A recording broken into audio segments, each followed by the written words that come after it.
दोस्तों आपने कभी सोचा है क्या पेट्रोल और डीजल कैसे बनते हैं और धरती के नीचे आखिर पेट्रोल और डीजल के कुएं कैसे बन गए? क्या आपने कभी जानने की कोशिश की है कि सऊदी अरब में सबसे ज्यादा पेट्रोल और डीजल के कुएं क्यों है और लगातार इनकी कीमतें आसमान क्यों छू रही है? अगर नहीं पता तो आपको आज की वीडियो पूरी जरूर देखना चाहिए, क्योंकि आज हम बताने वाले हैं कि पेट्रोल और डीजल कैसे बनता है और धरती के अंदर पेट्रोल और डीजल कैसे पैदा हुए। तो जानकारी भरा सफर स्टार्ट करने से पहले तो वीडियो को लाइक और चैनल को सब्सक्राइब कर लो, क्योंकि गाइस यार वीडियो बनाने में बहुत ही ज्यादा मेहनत लगती है। तो चलिए शुरू करते हैं। दोस्तों मॉडल जमाने के चलते हुए पेट्रोल और डीजल की कीमतें भी आसमान छू रही है। जो पेट्रोल 1990 में 12 रुपए का बिकता था वो अब 108 रुपए में बिकने लगा है। और ऐसा ही रहा तो वो दिन दूर नहीं जब हमें पेट्रोल लेने के लिए लोन या अपनी किडनी बेचनी पड़ेगी, क्योंकि आज के वक्त में डीजल और पेट्रोल इंसान की अहम जरूरत बन चुकी है। हम बिना ईंधन के बहुत ज्यादा लाचार हो जाते हैं। आज के टाइम हम पेट्रोल और डीजल पर ही निर्भर है, फिर चाहे हमारी रोज की जरूरत हो, फल सब्जी और राशन, या फिर हमारी और अलग अलग जरूरतें। बड़े बड़े ट्रकों में भरकर एक शहर से दूसरे शहर इंपोर्ट एक्सपोर्ट किया जाता है और इन ट्रकों को चलाने के लिए फ्यूल की आवश्यकता होती है और यही फ्यूल पेट्रोल और डीजल है। और अगर आप सोचते हो कि पेट्रोल और डीजल हमारी धरती पर हमेशा के लिए रहने वाला है, तो मैं आपको बता दूं कि जिस स्पीड से हम पेट्रोल और डीजल का इस्तेमाल कर रहे हैं, हम इसी तरह इन्हें कंज्यूम करते रहे तो ये आने वाले करीब 40 सालों में खत्म हो जाएगा, क्योंकि ये सब चीजें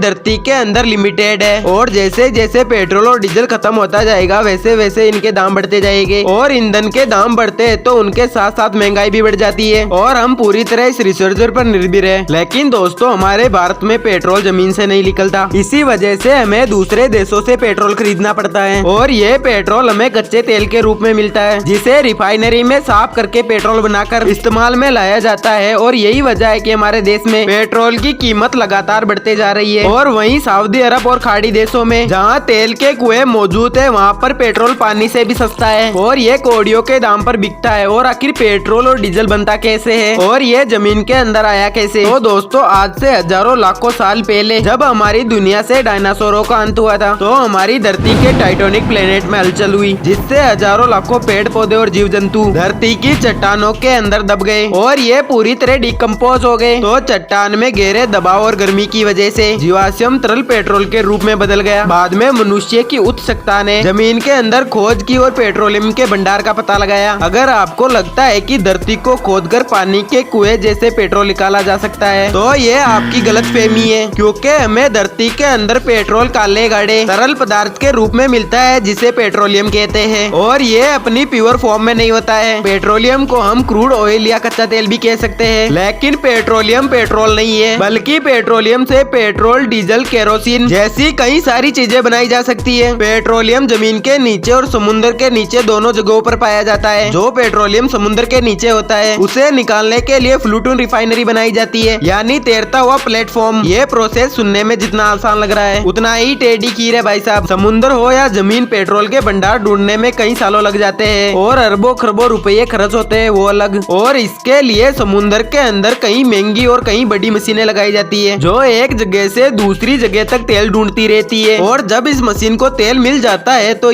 वो तैरते हुए प्लेटफॉर्म बनाते हैं और इस प्लेटफॉर्म को आसपास की चट्टानों से बांध दिया जाता है जिससे कि ये हिलडुल ना पाए। जिसके बाद समुद्र के अंदर ड्रिलिंग की जाती है, जैसे कि हमारे घरों में पानी के नलों के लिए की जाती है और ये ड्रिलिंग हजारों फीट नीचे होती है। जब तक पेट्रोलियम नहीं मिल जाए तो और एक बार पेट्रोलियम मिलने के बाद तो हम उसके अंदर पाइप और पंप का सिस्टम फिट कर देते हैं, जिससे हमें लगातार पेट्रोलियम मिलता रहता है। और पेट्रोलियम को निकालने के लिए कारखाने यानी रिफाइनरी में ले जाया जाता है और रिफाइनरी में कच्चे तेल को बड़े बड़े बेलनाकार बर्तनों के सिलेंडर में डालकर गर्म किया जाता है और फिर अलग अलग तापमान पर कच्चे तेल को हीट किया जाता है। उसके बाद अलग अलग पाइप में निकाल लिया जाता है। इस प्रोसेस को डिस्टिलेशन कहते हैं, जिसे पेट्रोलियम से पेट्रोल और डीजल को अलग करने के लिए और कोई भी चीज उबलने के बाद लिक्विड टीम से गैस टीम में कन्वर्ट हो जाती है, यानी दोस्तों भाप में बदल जाती है। डिस्टिलेशन को समझने के लिए आप एक छोटा सा एक्सपेरिमेंट कर सकते हैं। मान लो आपका टीचर एक गिलास पानी में नमक घोल के दे और आपको कहे कि नमक और पानी को अलग अलग करो, तो ये काम आप डिस्टिलेशन से आसानी से कर सकते हैं। गिलास के पानी को एक पतीले में डालकर गैस पर रख देना है गर्म होने के लिए, क्योंकि पानी 100 डिग्री सेल्सियस पर उबलता है और नमक 1500 डिग्री सेल्सियस पर। इसीलिए कुछ ही समय बाद पानी भाप में बदलने लगेगा। अब भाप को इकट्ठा करने के लिए आप तिरछी प्लेट भी लगा सकते हो। प्लेट भाप को इकट्ठा कर पानी के रूप में बदलती रहेगी और इन गिरती बूंदों को आप किसी बर्तन में स्टॉक कर सकते हैं और कुछ ही देर में देखोगे कि पतीले का पानी साइड वाले बर्तन में इकट्ठा हो गया और पतीले में सिर्फ नमक बचेगा। इसी तरह से आप पानी और नमक को अलग अलग कर सकते हो और हम इसी प्रोसेस को डिस्टिलेशन कहते हैं। इसी तरह दोस्तों पानी का बॉइलिंग पॉइंट 100 डिग्री सेल्सियस होता है। इसी तरह डीजल और पेट्रोल का बॉइलिंग पॉइंट अलग अलग होता है, इसीलिए इसे अलग अलग तापमान पर गर्म किया जाता है क्योंकि इस कच्चे तेल में केरोसिन ऑयल और पेट्रोल डीजल होते हैं। तो जैसे जैसे हम पेट्रोलियम को उबालते हैं तो कच्चा तेल वाफ बन जाता है। इसे ऐसा समझिए कि डीजल को पाने के लिए 260 डिग्री सेल्सियस तक कच्चे तेल को उबालना पड़ेगा और 110 डिग्री सेल्सियस पर पेट्रोल मिलता है और वहीं 180 डिग्री सेल्सियस पर केरोसिन यानी मिट्टी का तेल मिलता है। और इसके अलावा कच्चे तेल से मोम, ग्लिसरीन, पैराफिन, वैट्स और डामर भी निकलती है। इसीलिए इसे कॉम्प्लेक्स प्रोसेस से पेट्रोल, डीजल, केरोसिन ऑयल जैसी चीजें हमें मिल जाती है। लेकिन पेट्रोल और डीजल बनाने के बाद इन्हें डायरेक्ट पेट्रोल पंप पर बेचने के लिए नहीं भेजा जा सकता। पहले इनकी टेस्टिंग होती है कि हमें वास्तव में कितना ऑक्टाइम का पेट्रोल मिला है और जितना ज्यादा ऑक्टाइम होता है वो उतना ही महंगा और अच्छा माना जाता है। इसके बाद इसे टैंकर में भरकर ट्रांसपोर्ट किया जाता है और इस पूरे प्रोसेस में बहुत ज्यादा खर्चा होता है। इसी वजह से पेट्रोल डीजल की कीमतें सोने की बराबर होते जा रही है। पहला रीजन तो ये है पेट्रोलियम निकालने के लिए इनका प्रोसेस यानी डिजिटलाइजेशन बहुत ज्यादा खर्चीला है, जिस वजह से इनकी कीमतें भी अलग अलग होती है और जिन देशों के पास अपने खुद के रिजर्व होते हैं उन्हें सस्ता मिलता है और हमारे भारत जैसे देश जिसमें रिजर्व नहीं होते हैं उन्हें महंगे पड़ते हैं। वही मैन्युफैक्चरिंग के साथ साथ state of central governor tax भी लगाती है जिससे पेट्रोल और डीजल की कीमत ज्यादा हो जाती है और इंडियन ऑयल और रिलायंस जैसी कंपनियां पेट्रोल और डीजल के लिए अरबों रुपये खर्च करती है, तब कहीं जाकर पेट्रोल से हमारी गाड़ी चल पाती है। लेकिन दोस्तों हमारा ये भी समझना जरूरी है कि पेट्रोल और डीजल का एक बार यूज होने के बाद इन्हें दोबारा रिसाइकिल नहीं किया जा सकता, यानी कि ये एक बार इस्तेमाल होने वाली चीज है। और पेट्रोल और डीजल धरती पर अनलिमिटेड नहीं है, यानी कि धरती पर एक ना एक दिन खत्म होना ही है। और अब इसी वजह से इलेक्ट्रिक गाड़ियां बनाई जा रही है जिससे आने वाले टाइम पर पेट्रोल डीजल खत्म होने के बाद भी हमारा काम चलता रहेगा। और जब हम पेट्रोल डीजल पर निर्भर नहीं रहे तो दोस्तों उम्मीद करता हूँ कि आज की वीडियो आपको पसंद आई होगी, तो कमेंट में बताना एंड वीडियो को लाइक और चैनल को सब्सक्राइब भी कर देना क्योंकि गाइस यार बहुत ही ज्यादा मेहनत लगता है वीडियो बनाने, तो प्लीज कर देना।